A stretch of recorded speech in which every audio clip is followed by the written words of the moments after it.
Llegamos a la meditación número 3, luego de las dos primeras que trataron sobre los puntos que podíamos sacar de la figura de los pastores, luego la de los Reyes Magos, y ahora entramos con un personaje muy concreto, San José, quien fue el padre adoptivo de Jesús y que indudablemente es una figura pues que forma parte importante en cuanto al relato bíblico acerca de la Navidad y también en general en la historia de la Iglesia.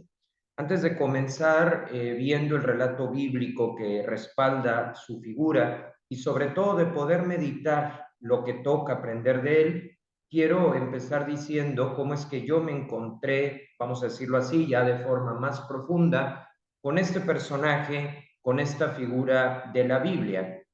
Fue en el año 2007, ya tiene algo de tiempo, mientras me encontraba yo tomando un curso de varios meses en Montreal, en la provincia de Quebec, Canadá. ¿Por qué Montreal? Porque en esta ciudad se encuentra el Oratorio de San José, que fue un proyecto desarrollado por el hermano André, quien desde luego es una figura muy importante de la iglesia presente en Montreal, porque fue un gran devoto de San José, miembro de la congregación de la Santa Cruz, y pidiendo la intercesión de San José a lo largo de los años, muchas personas se han curado, también a través de un aceite que usaba, y que con el paso del tiempo lo que empezó siendo una ermita, una capilla, se convirtió en el oratorio de San José en Montreal. Y ahí fue donde empecé a como profundizar en esta figura que la escuchas de niño, pero que a veces requieres de más tiempo para profundizarla. Yo estaba estudiando un curso, como ya dije, y los fines de semana me gustaba ir al oratorio de San José, que tiene uno de los órganos más importantes del mundo, a escuchar misa ahí los domingos, y a veces también lo hacía entre semana en la cripta del hermano André, que es después de San José, pues evidentemente la figura más reconocida del oratorio. Y ahí me di cuenta de lo que puede servirnos a modo de referencia en el camino de Jesús, en profundizar en la dimensión de la oración y sobre todo en el carácter que tuvo, en el empuje para asumir la parte que le tocaba en el desarrollo de la historia de salvación, que comienza de forma clara con el nacimiento de Jesús, a quien toma como hijo. Pues con este preámbulo vamos ahora a pasar al centro de esta tercera meditación, camino a la Navidad. Primero tenemos la referencia bíblica que nos ofrece Mateo y que dice así: mientras pensaba en esto, es decir, cuando José pues, no tenía muy claro qué hacer con María, porque obviamente le saltaban dudas por las circunstancias sobrenaturales del hecho, dice, mientras pensaba en esto, el ángel del Señor se le apareció en sueños y le dijo, José, hijo de David, no temas recibir a María, tu esposa, porque lo que ha sido engendrado en ella proviene del Espíritu Santo. Ella dará luz a un hijo a quien pondrás el nombre de Jesús, porque él salvará a su pueblo de todos sus pecados. Todo esto sucedió para que se cumpliera lo que el Señor había anunciado por el profeta. La Virgen concebirá y dará luz a un hijo, a quien pondrán el nombre de Manuel, que traducido significa Dios con nosotros. Al despertar, José hizo lo que el ángel del Señor le había ordenado. Llevó a María a su casa. Muy bien, a la luz de este texto que nos habla de Jesús como el Dios con nosotros, aquel que acorta las distancias, podemos entrar ahora a tres aprendizajes, tres enseñanzas que José nos deja en este itinerario que hemos comenzado prácticamente desde el día 21.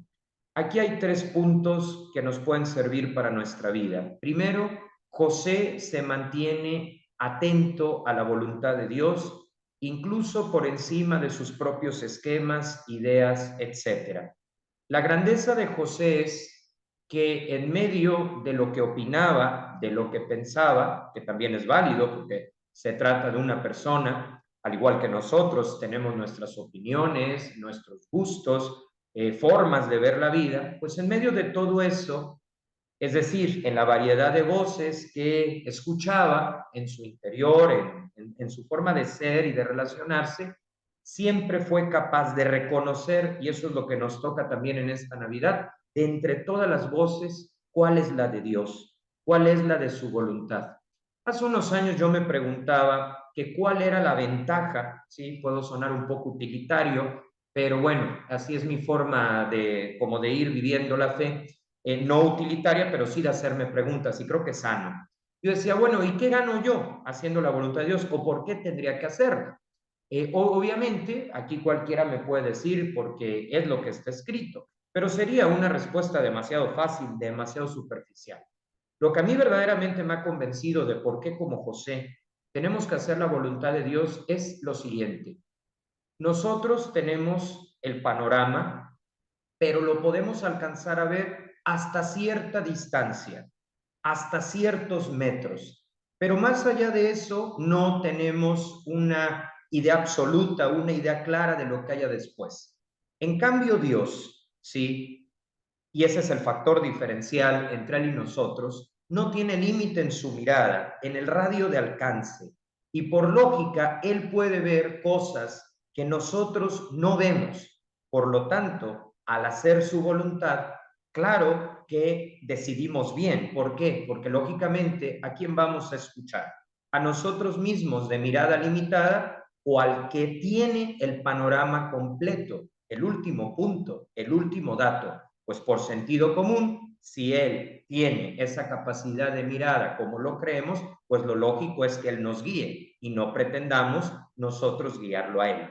Pues así San José tenía un dilema muy grande, pues evidentemente llega María, sí, embarazada de Jesús, pero claro, la manera como se da el misterio de la encarnación, pues lógicamente choca contra lo razonable, lo natural. ¿Por qué? Porque el misterio de Dios, aunque tiene aspectos razonables, tiene otros que son verdad, pero que son misterio. Entonces José frente a eso, pues no sabía qué hacer, porque pensaba que María lo estaba engañando o que le quería ver la cara, ¿no? Entonces de pronto, pues José busca en Dios la respuesta ante un panorama sin precedentes, del que no había ningún tipo de antecedente ni de lógica, pero descubre cuál es la voluntad de Dios, se le manifiesta en un sueño. El sueño aquí es una mediación, como también nosotros las podemos encontrar en las personas y en las circunstancias.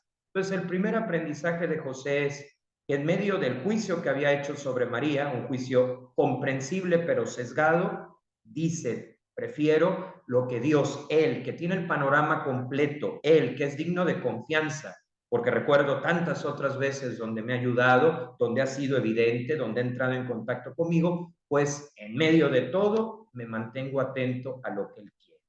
Y eso le ahorró, entre otras cosas, pues haber juzgado mal, o sea, a la gran mujer del cristianismo, que es María, nuestra madre, ¿no? Entonces, en ese sentido, José se mantiene atento y eso es lo que nos toca hacer a lo largo y ancho de nuestra vida, consultar con Dios las decisiones que vamos tomando. Y cuando sentimos que su voluntad nos desafía, cosa que sucede muy seguido, recordar que Él tiene el panorama completo, mientras que nosotros un panorama limitado. Y por eso confiar en Él es la opción más inteligente y además la que nos va a dar esa paz que pareciera hoy se nos ha ido a otro lado y que también en tiempo de Navidad necesitamos recuperar. Ese es el primer punto que podemos extraer de la figura de José como uno de los personajes que nos acompañan hacia la víspera de Navidad y a la Navidad en sí misma.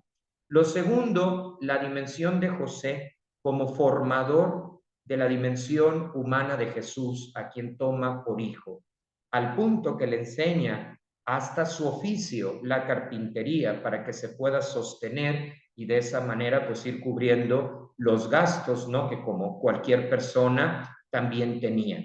Y esto, ¿en qué sentido nos puede servir a nosotros? Digo, para mí esta segunda faceta, esta segunda enseñanza de José me dice mucho porque yo además de abogado, que litigue y demás, soy profesor, entonces a mí me viene como anillo al dedo esta faceta de formador, porque al fin y al cabo es lo que me toca como maestro, buscar la mejor versión de todos los estudiantes, darles las herramientas teóricas y prácticas, dejarles también a ellos el liderazgo, el protagonismo en la realización de proyectos y buscar que sean personas completas, ¿no? Eso me queda muy claro. Pero a lo mejor alguno de ustedes me dice, bueno, yo no soy profesor, ¿de qué me serviría esta segunda enseñanza de ser un formador de la dimensión humana? Y aquí la respuesta sería, pues que no solo aplica para maestros, aplica para papás, aplica para mamás, aplica para tíos, tías, es decir, cualquier persona que tenga contacto con las nuevas generaciones, pues está llamada a tomar de José esa capacidad de formar futuro, de apostar por los jóvenes, de desde el mundo adulto ser una referencia positiva para ellos, brindarles un ambiente de libertad responsable, un ambiente seguro. Todos podemos enseñar y dejarnos enseñar. Todos podemos compartir experiencias como, digamos, en el área profesional, en el área humana. Esto, desde luego, también a las personas mayores les toca de forma especial, porque como ha dicho el Papa Francisco, hay dos extremos de la sociedad que deben de trabajar en equipo y que se deben de cuidar, que son los jóvenes y los ancianos, porque los jóvenes pues traen obviamente toda la energía propia de la edad, pero los ancianos traen la experiencia y en esto también encuentran un eco en San José, porque ustedes que ya han recorrido un tramo importante, ustedes que han salido adelante, ustedes que pueden ser realmente una referencia para los que venimos detrás, pues se encuentran en José a este formador. Yo siempre he dicho que en este momento, pues como que se promueve mucho la idea del animador, pero el formador es mucho más que un animador. ¿Por qué? Porque ya lo lleva incluido, pero va más allá de decirte ánimo, es sobre todo una presencia y una presencia significativa y una presencia que sabe acompañar y que no se guarda sus experiencias y sus consejos para sí mismo, sino que va pensando en los que vienen detrás, en generar un relevo generacional. Entonces, en esto también José pues fue preparando al propio Jesús e incluso a María para lo que vendría después cuando él ciertamente ya hubiera concluido su tarea. Así que el hecho de apostar por los jóvenes en los diferentes escenarios de la sociedad, el hecho de no ser el típico profesionista que se guarda el conocimiento para sí mismo y que no lo quiere compartir con nadie de la oficina, sí, ese tipo de actitudes hay que quitarlas para poder ser como José, que forjó futuro. La tercera enseñanza que podemos extraer en este tercer día, camino a la Navidad, es que José pasa continuamente del dicho al hecho. Muchas veces nos puede pasar que vamos a un retiro, nos vamos de misiones y regresamos muy emocionados porque pues obviamente hemos vivido una experiencia diferente de lo que nos toca cada día. Y eso no es que esté mal, está bien, pero en muchas ocasiones es algo momentáneo. Pasan 72 horas y claro, cuando la devoción, cuando el sentimiento se van, no nos animamos a dar el otro paso, el paso de un acto de voluntad más allá de si se siente bien o no. Y en este sentido, José no es el que se queda en la primera impresión, no es el que se queda, ah, mira qué bonito lo que viví. No, no, una vez que capta que algo es voluntad de Dios, pasa del dicho, del objetivo, de la promesa, al cumplimiento. Podemos decir que en él se da este binomio que es esencial para todos nosotros, fe y obras. Creía, pero desde esa creencia trabajaba. Y yo creo que eso también nos toca, porque a lo mejor somos mucho de poner en nuestro muro o en nuestras redes sociales frases bonitas, compromisos, etcétera, pero a la hora de la hora, cuando la cosa pues ya no es tan emotiva o tan emocional, pues nos quedamos en el dicho, pero no lo aterrizamos. Y en José vemos a alguien muy equilibrado en este sentido. Cuando se da cuenta que Herodes va a provocar o quiere provocar la muerte de su hijo para que no le robe cámara, para que no capte la atención, de inmediato toma a María, toma a Jesús, se da cuenta que es voluntad de Dios, pues evidentemente salvarle la vida y organiza toda la logística para irse a Egipto y lograr librar pues este ataque de toda la maquinaria de un rey, ¿no? En contra de una familia totalmente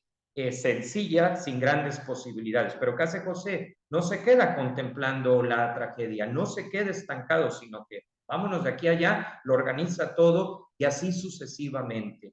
Y es lo que nos toca también en esta Navidad, lo que vayamos aprendiendo por los espacios que vamos a tener, cómo lo llevamos a la práctica, al aquí y el ahora de nuestra historia y en los más variados escenarios, la escuela, el trabajo, la familia, viajando o estando en nuestra ciudad, en donde sea, a lo largo del año, poder pasar del dicho al hecho, como lo hizo José, porque eso es lo que construye, eso es lo que a la larga permite dejar huella, y una huella positiva, una huella que ayude a que el mundo, la realidad social que estamos viviendo y que muchas veces es superficial, lo podamos profundizar. Pues con esto tenemos la tercera de 5 meditaciones para caminar a la Navidad. José, que se mantiene atento a la voluntad de Dios porque sabe que es la del panorama completo. José, el formador de la dimensión humana de Jesús y que nos mueve a los que tenemos que ver con las nuevas generaciones para ayudarles. Y por supuesto, un José que no se quede en los buenos deseos, en las explosiones de botas, de ánimo, de entusiasmo, sino que las vive, disfruta esa explosión de entusiasmo para luego tranquilamente ir adelante y pues construir desde luego la paz, construir un mundo mejor como lo hizo él, dejándose transformar por el Hijo que recibe y que es el propio Jesús que también llega a nosotros en esta Navidad.